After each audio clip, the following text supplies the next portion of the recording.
ఉండండి నాయన. వాక్య పరిచర్యలో నుండి నాయన నాతోని మాతోని నాయన బలమైన నీ వాక్య ద్వారా మాట్లాడమని వేడుకుంటున్నాం. నీ కృపాధీనం అందరికీ అనుగ్రహించమని, నీ ఆత్మ మమ్మల్ని నింపి నడిపించమని, మీ సన్నిధి కాంతిని ప్రకాశింపచేసి ప్రభువా అయా వచ్చిన ప్రతి ఒక్కరము కూడా నా తండ్రి నీ ఆత్మ సన్నిధిని అనిపించడానికి సహాయం చేయమని వేడుకుంటూ మా ప్రభును సర్వశక్తిమంతుడైన యేసయ్య పరిశుద్ధ నామములో ప్రార్థన అడిగి వేడుకుంటున్నాం తండ్రి. ఆమేన్.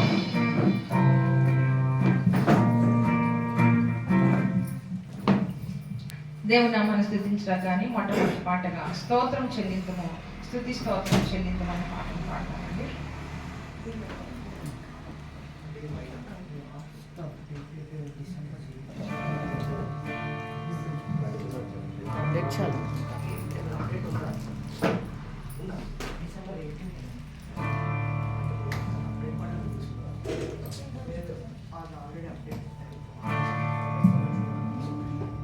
స్తోత్రం చెల్లింతుము, స్తుతి స్తోత్రం చెల్లింతుము,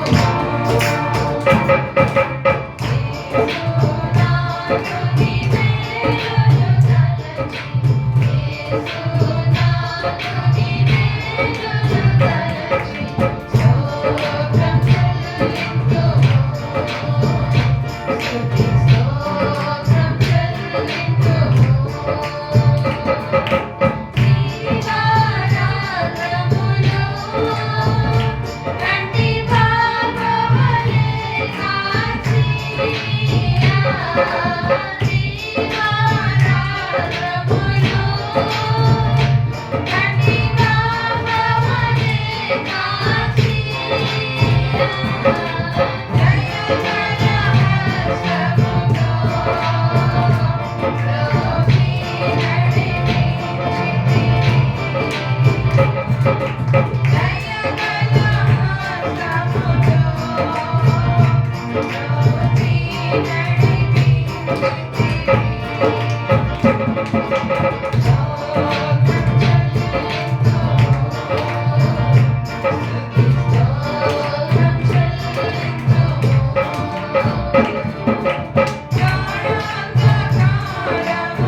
రెండో పాటగా చెయ్యి పట్టుకో, నా చెయ్యి పట్టుకో, జారిపోకుండా నే పడిపోకుండా యేసు నా చెయ్యి పట్టుకొని పాటను పాడతాము.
తండ్రి దేవ, నా సర్వం నీవయ్యా, నీవుంటే నాకు చాలు అనే పాటను పాడుతూ దేవునామాన్ని ఘనపడతామండి.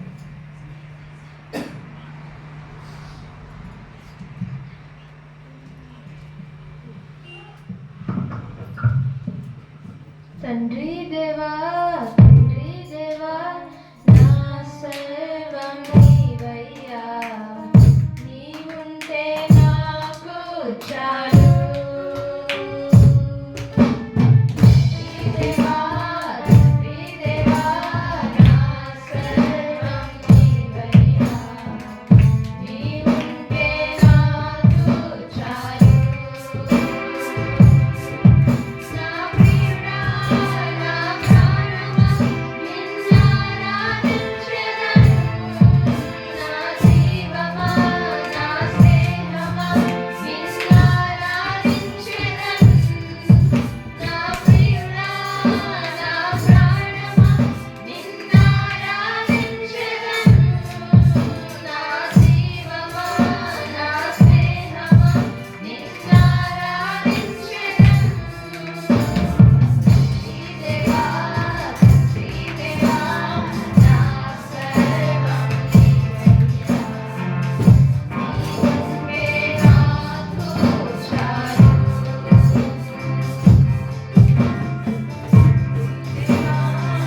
శ్రీదేవా, నా సర్వం నీవయ్యా, నీవుంటే నాకు చాలు. నీ ప్రేమ వర్ణించుటా నా వల్ల కాదయ్యా, నీ కార్యము వివరించుటా నా బ్రతుకు చాలదయ్యా. నీ ప్రేమ వర్ణించుటా నా వల్ల కాదయ్యా, నీ కార్యము వివరించుటా నా బ్రతుకు చాలదయ్యా. తండ్రి దేవా, జ్ఞానంద్రమా, నీవడిలో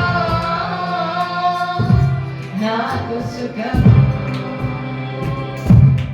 తండ్రి దేవా, జ్ఞానంద్రమా, నీవడిలో నాకు సుఖము. శ్రీదేవా, శ్రీదేవా, నా సర్వం నీవయ్యా, నీవుంటే నాకు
హల్లెలూయా హల్లెలూయా హల్లెలూయా.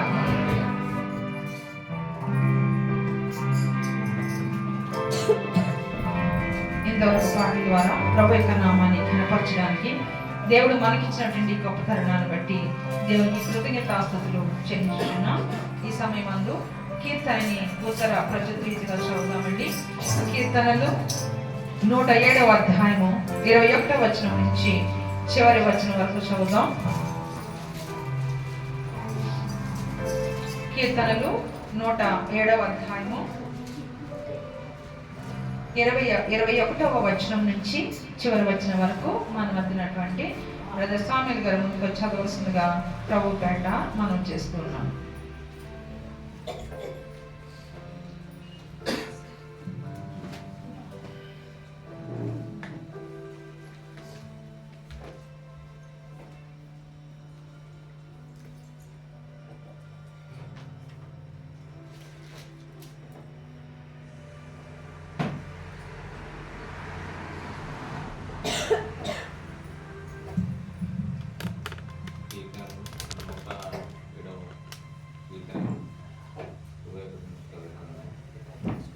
ఆయన కృపను బట్టి నరులకు ఆయన చేయు ఆశ్చర్య కార్యమును బట్టి వారు యెహోవాకు కృతజ్ఞతలు చెల్లించుదురుగాక.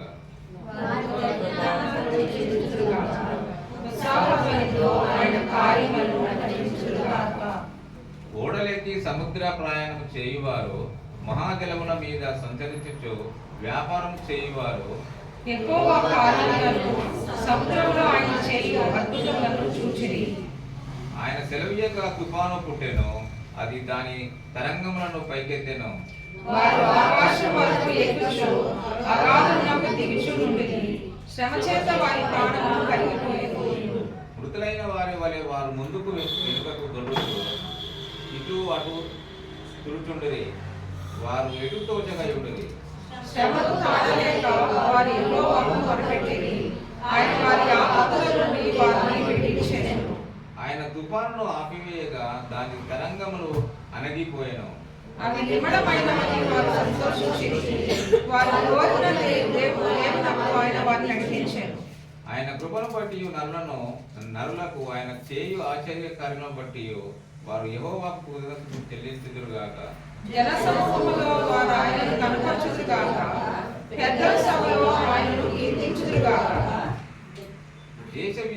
దేశ నివాసుల చెడుతనమును బట్టి ఆయన నదులను అడవిగాను, నీటి బొగ్గలను ఎండిన నేలగాను, సత్తుగల భూమిని చట్టి పరగాను మార్చెను. అరణ్యంలో నీటి మడుగుగాను, ఎండిన నేలను నీటి ఊటల చోటుగాను ఆయన మార్చి వారు వచ్చిన నివాసపురము ఏర్పరచుకున్నట్లును, పొలంలో విత్తనములు చల్లి ద్రాక్ష తోటలు నాటి వాటి వలన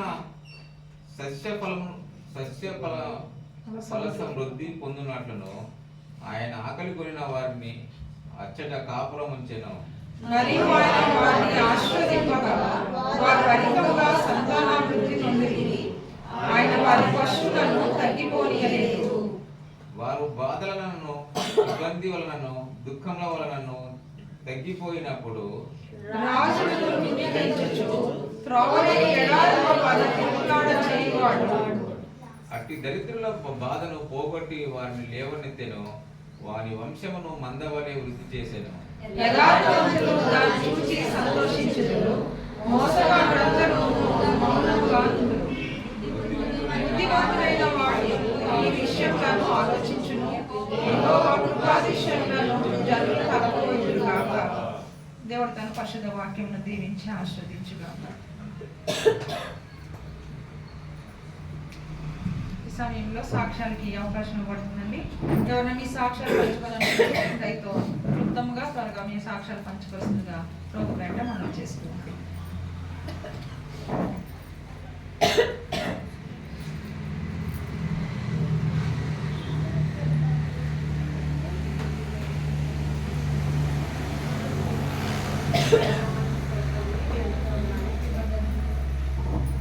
దేవుని మనకి స్తోత్రం. ఎంత ఉన్నారో దయచేసి మీ అందరికీ కూడా ప్రత్యేక ఉన్నాను. ఈ సంవత్సరంలో ఇదే లాస్ట్ ఆదివారం కాబట్టి ఈ సంవత్సరంలో దేవుడు ఎంతో మమ్మల్ని కాచి కాపాడారు. తప్పున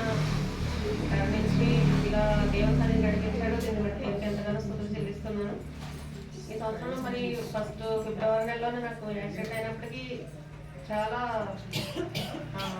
ఇబ్బందికర పరిస్థితులు అయినప్పటికీ దేవుడు తన కృపను బట్టి ఆర్థికంగా అయినా ఈ ఆరోగ్య పరిస్థితి అయినా దేవుడు క్షేమాన్ని ఇచ్చి ప్రతి విషయంలో అనమాట. ఇంకా మామూలుగా మేము తోటలో ఉంటాం కదా, అలా ఏ విషయంలో ఇబ్బంది లేకుండా దేవుడు సహాయం చేశాడు. ఈ సాక్షి దేవుడు దీవించుకున్నాడు. ఆమేన్. హల్లెలూయా. హల్లెలూయా.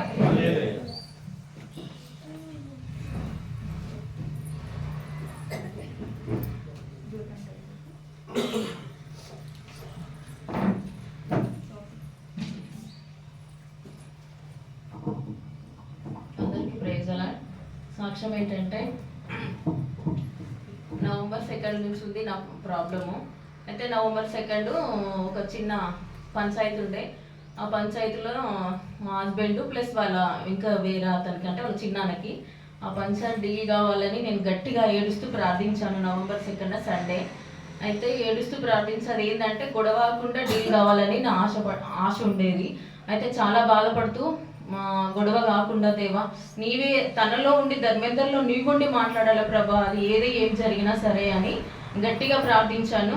అది ఏ గొడవ లేకుండా సమస్య తీరిపోయింది. అందులో ఎంత డీల్ వచ్చినా నీకు 10% ఇస్తానని నేను దేవుడికి అనుకున్నాను, ఇచ్చాను. ఆ డీల్ అంటే గొడవ కాకుండా అది సరే ఆ పంచాయతీ అక్కడికి క్లోజ్ అయింది. ఇంకో సాక్ష్యం ఏంటంటే అమ్మకి క్వార్టర్స్ వచ్చింది బాకారంలో. అయితే అక్కడ క్వార్టర్స్ వచ్చింది ప్లస్ ప్లేస్ కొంచెం ఉందని ఇబ్బందులు పడ్డాము. అది రాదని వస్తుందని కొందరు అట్లా ఉంటే నేను గట్టిగా ప్రార్థించాను. నవంబర్ 2 నుంచి ఇవన్నీ ఉండే. అయితే ఆ రోజు ప్రార్థించి గట్టిగా అడిగా, దేవా నీ చిత్తం అయితే ఈ నాయన, లేదు ఇంకా మేము ఇలాగే ఉండాలనుకుంటే నీ చిత్తం ప్రభు అని నేను దేవుని గట్టిగా అడిగాను.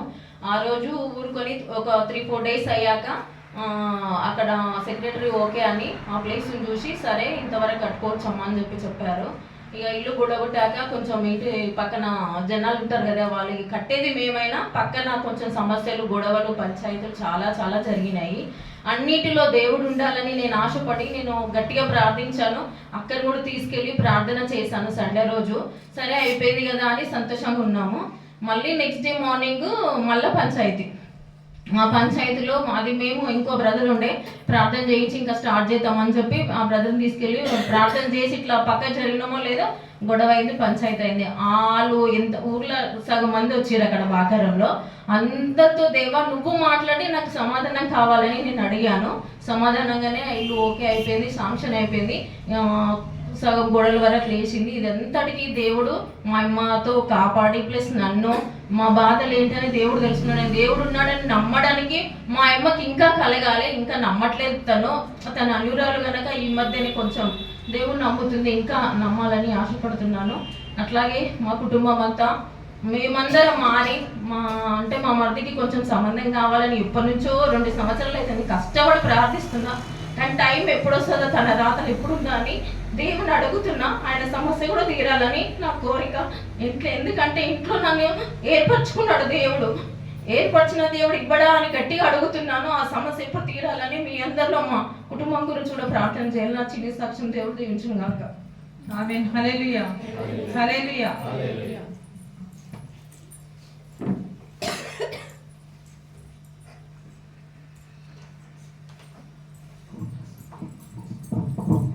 ఫ్రెండ్స్లో నా సాక్ష్యం ఏంటంటే 2 వీక్స్ బ్యాక్ మా పాపకి చికెన్ పాక్స్ వచ్చింది.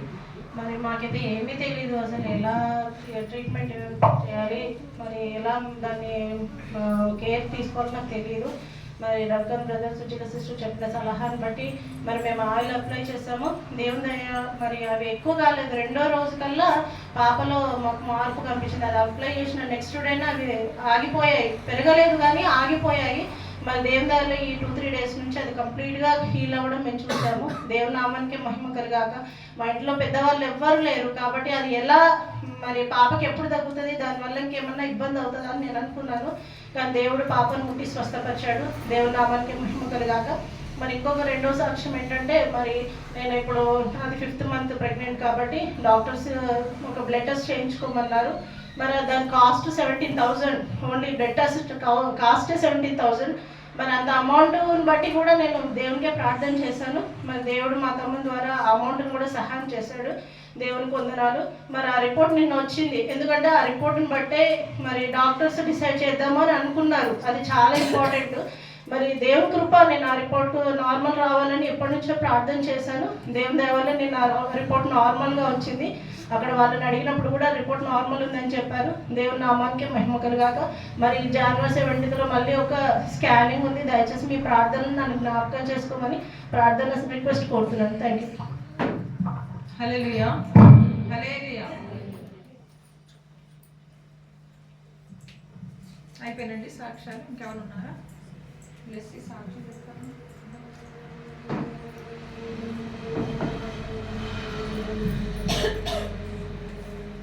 అందరికీ ప్రసాద్. 2 weeks నుంచి నాకు చికెన్ పాక్స్ వచ్చినాయి. దేవుడు దాన్ని ముట్టి స్వస్థపరిచినందుకు దేవునికి వందనాలు. హల్లెలూయా, హల్లెలూయా.